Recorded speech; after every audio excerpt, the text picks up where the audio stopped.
ask them from the Solicitor General. Good afternoon, Your Honor. Good afternoon, Solgen. I have some slides to share with you and everyone.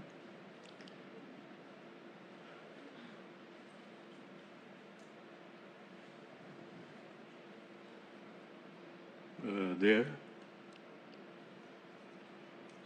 So let's begin.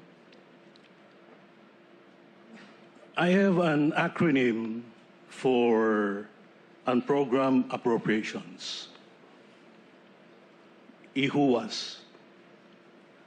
For me, they stand for I hate unprogrammed appropriations. And I've already said so in my separate concurring and dissenting opinion in the Pimentel case. There. Where, among others, I bluntly said and wrote, among others, that unprogrammed appropriations in any form are unconstitutional.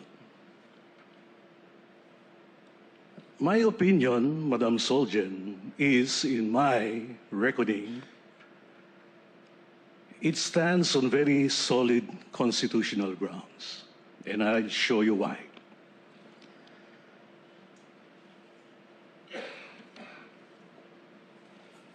The constitutional framework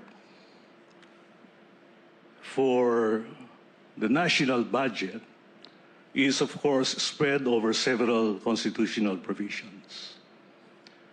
But hearing from our amicis, specifically former Budget Secretary Abad, it is an accountability framework. And taking that cue from Secretary Abad, it is a rigid budget with purpose-specific spending. Why?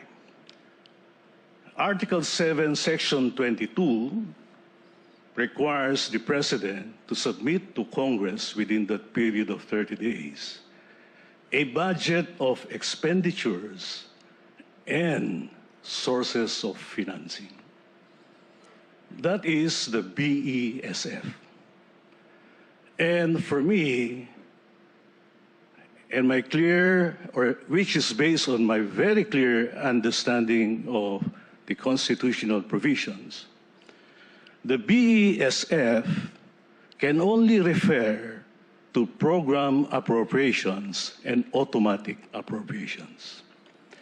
They can never include unprogrammed appropriations.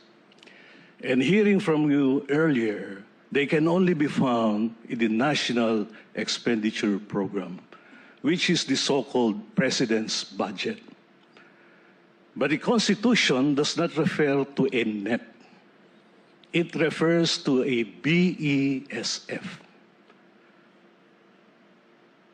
Now, Article 6, Section 25, subparagraph 2, complements Article 7, Section 22. It says, no provision or enactment shall be embraced in the General Appropriations Bill unless it relates specifically to some particular provision therein. Any such provision or enactment shall be limited in its operation to the appropriation to which it relates. And that is my basis for saying that the constitutional framework, insofar as our budget is concerned, is one that is rigid and with purpose-specific spending architecture. So, you are articulating for the government an interpretation of these constitutional provisions, one that is flexible. Isn't it, Madam Solgen? I have a problem To a with the certain word extent. flexibility or fiscal flexibility, as you said. Flexibility comes from the word flexible or flex. No? And another word for flex is bend. Are you advocating bending the Constitution? Definitely not, Your Honor. Why is that, Madam Soljen? Because with your argument for flexibility in that you are advancing and program appropriations to be within the framework of the government, even though it is not in the BESF, it is still to be considered as fiscal flexibility. Your Honor, it is the submission of the respondents that the mention of budget of expenditures and sources of financing is found under the section on executive, which is a requirement for the President to submit that as a basis of the budget that will be passed by the GAA. But the Congress, being the one that has the power of the purse, it is not required that it will just adopt what the President has proposed, as has been ruled in Philconsa case by the Supreme Court as well. So Yeah, it is exactly, Soljen. No? Because after all, the second phase of the budget cycle is budget legislation. That's where Congress comes in and deliberates on the proposal of the President on the basis of the BESF and the NEP, isn't it? yes, Your Honor. Anyway, let me continue. So, next slide, please. The framework that I'm referring to is that the GAB would be based on a budget of expenditures and sources of financing. Relatedly, if there is need to come up with new revenues to address some future needs of the government, the Constitution also provides for Article 6, Section 25, Paragraph 4, referring to Special Appropriations Bill. Next slide, please. The constitutional mechanisms for budgetary responsiveness in such cases are the following, and you can see that in this slide. So kung kulang po ang pondo based dun sa GAA, ang aking pananaw at pananaw ng marami ay yan ay matutugunan ng supplemental budget na kaya naman palang ipasa in less than 2 months. So that's Section 25(2) of Article 6 or 7 in the form of a special appropriations bill. And it would have to be coupled with funds actually available as certified by the National Treasurer or funds to be raised by a corresponding revenue proposal. Ang Constitution po natin hindi nagtatapos sa supplemental budget para matugunan ang mga ibang pangangailangan ng gobyerno sa kinabukasan. Ano po yung pangalawa? Meron yung Article 6, Section 25(5). Yan po yung power of the President, the Speaker, the Chief Justice, etc. to realign funds within their respective departments. Hindi po ba? Yes, Your In Honor. fact, that provision was the subject of the Araulio ruling. Hindi rin nagtatapos sa Article 6, Section 25, Paragraph 5. In the GAA itself, you have provisions for contingency funds. Hindi po ba? Yes, Your Honor. So, klarong-klaro po sa atin na ang constitutional mechanisms for budgetary responsiveness are there. We don't need UAs, Madam Soljen, because they are too risky for me. It, They are so risky and heavy na hindi sila makakasya sa isang maleta. They need to be encased in several maletas. So, let's go back to the budget cycle, just to be clear about it further. So, yan po yung ating budget preparation cycle, Madam Soljen.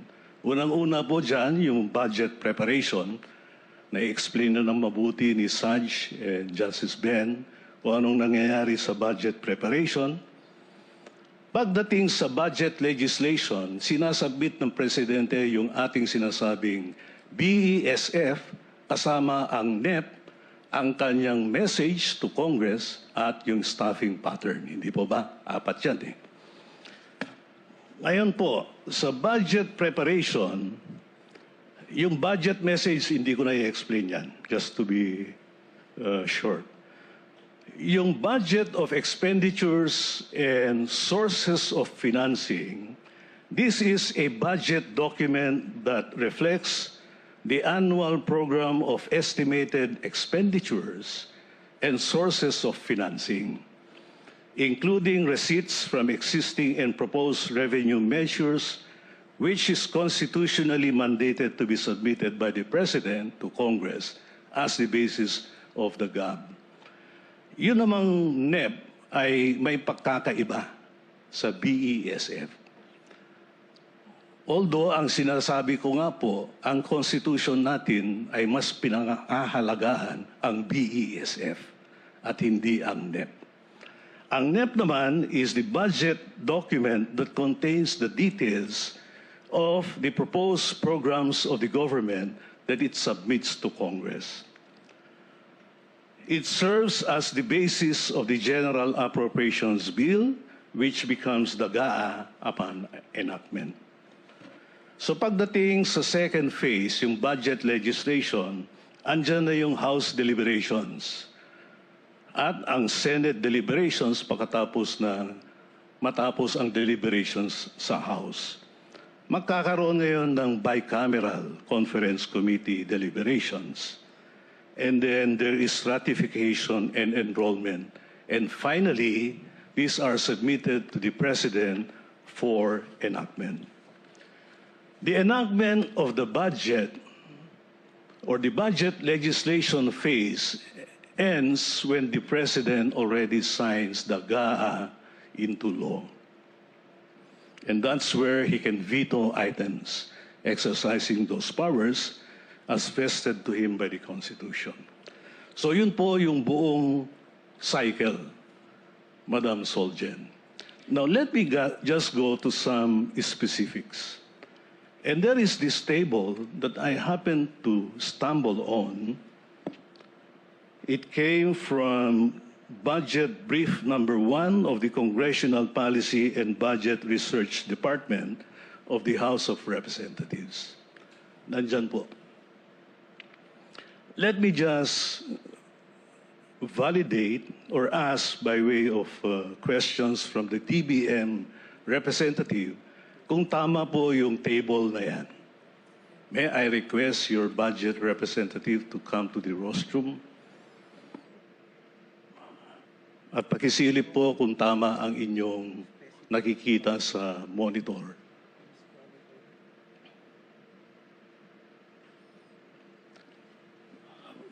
If you will see, Council, taking a look at Table 1 under 2024 and 2025 columns, the total expenditure program for 2024 amounted to 5767.6. Tama po, no? Yan yung enacted budget for 2024. At yun namang 2025, ang enacted budget or appropriations, or total expenditure program ay 6326.3. Pero sa itaas po niyan ng total expenditure program and under total available appropriations ay niles yung UAs. So less under 2024, 731.4, and then under 2025, less yung 363.4. Is there a reason why hindi po isinisama yung UAs sa total expenditure program?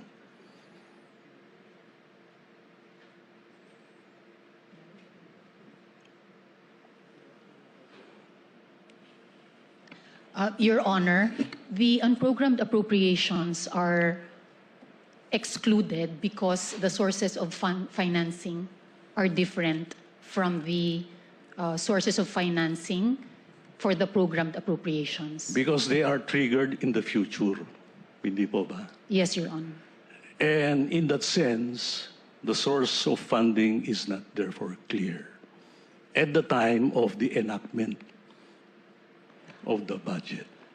Your Honor, may I respond to that? Yes, please. Because yun naman ang pananaw ko, Madam Soljen, kung bakit itong unprogrammed appropriations, walang kinalalagyan yan sa budget dapat. Kasi nga po, hindi klaro yung sources of financing. They're not even considered expenditure at the time of enactment. Your Honor, the sources of financing of the unprogrammed appropriations also refer to the sources of financing in the BESF, but there is a target when breached will then be the source of financing. Secondly, Your Honor, it is also our position that even in the programmed appropriations, the requirement under the Constitution is that instead of receipts, the constitutional provision says sources of financing based on existing or proposed revenues, which are also not existing at the time of enactment, Your Honor. But you have a technical meaning for excess, hindi po ba? Kung saan manggagaling yung UAs. Yes, So Your saan Honor. po papasok yung excess sa sources of financing? Tama po kayo, yung panggagalingan ng excess ay identified, hindi po ba? Tama po, Your Honor. Pag nagka-excess, dun siya matitrigger. Tama po, Your Honor. Post-enactment already. Hindi po ba? Yes, At ang Your- pag-release niya is also post-enactment. Hindi po ba? Yes, Your Honor. It And will be the execution. that's where congressional discretion in the argument of the Erice petition becomes discretionary. I mean, congressional discretion is surrendered to the executive department. It is now the executive department, according to the Erice petition, that is now exercising where to spend the excess funds. Your Honor. Hindi po ba?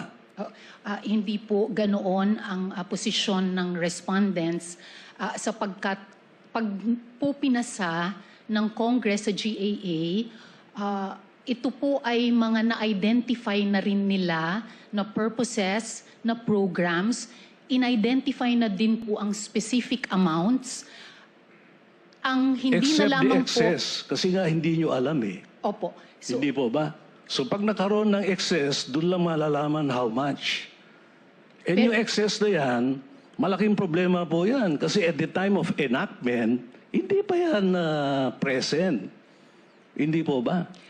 So yung discretion ng Congress to determine how much should be appropriated for a particular government activity is not there. Contrary to what the Constitution provides.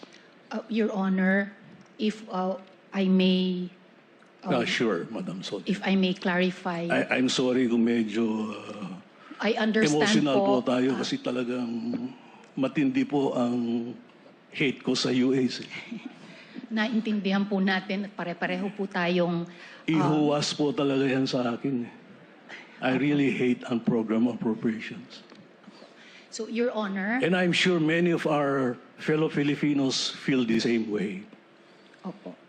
Please, Opo. Sojen, I'm sorry. Tama naman po iyon. Ang position lamang po ng government ay Maigi po ngayong panahon na ito na ang composition ng Supreme Court ay maalam, matalas sa economics.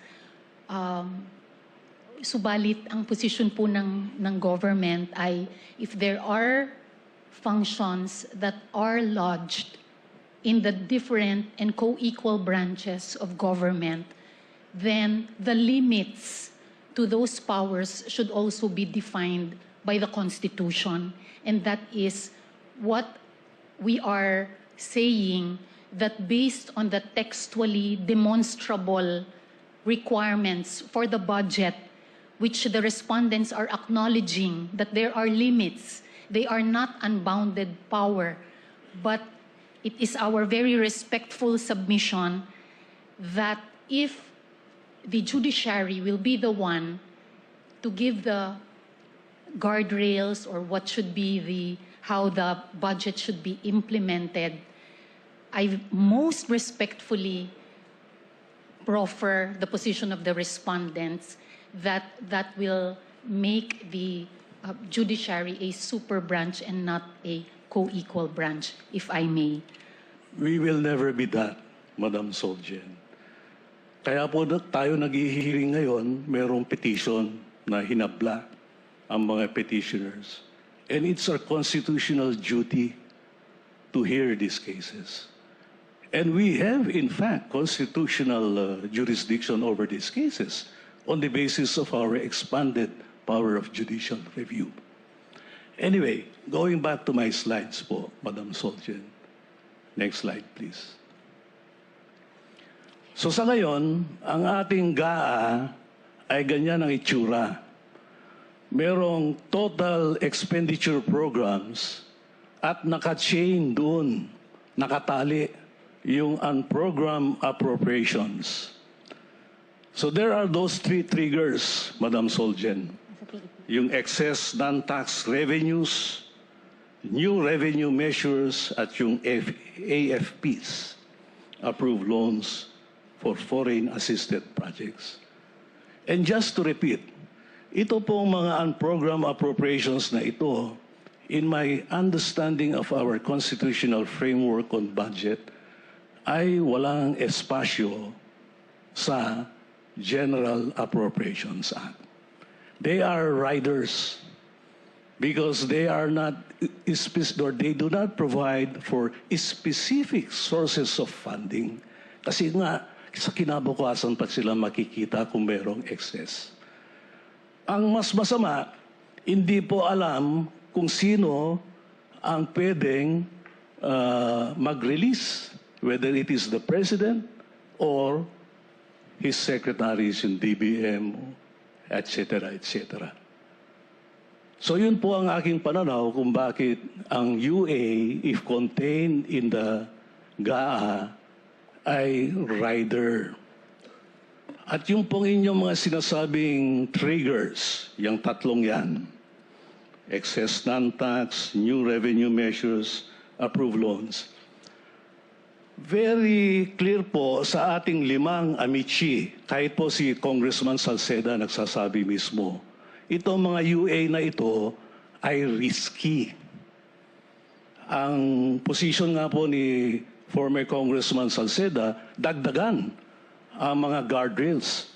Kasi nga po, talagang nakita na yung mga risk for misuse and abuse. And I said earlier that this unconstitutional framework where you have UAs chained to the General Appropriations Act, hindi po makasya sa isang maleta eh. Several maletas. Kaya po ang dapat gawin natin dyan ay